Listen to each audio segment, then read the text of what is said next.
Ito na to ang kanilang bathroom.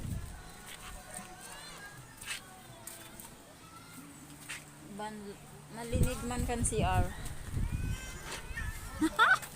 Kailangan lang may tagabantay para di ka masiripan. Tapos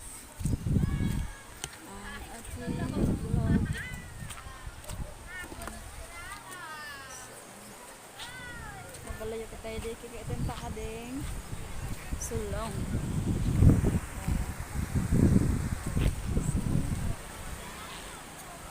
Ilog.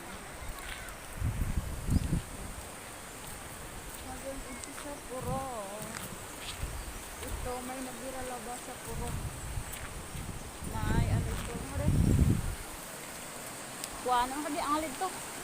Parang bakalo siyang sinemento tapos bigbatangan tubo. May nagiralaba. Ito yun. Tapos kanto bigidi ali sa swimming pool ali ito. Batang lang siguro sinarang dakilang tubo hanggang makabot ito.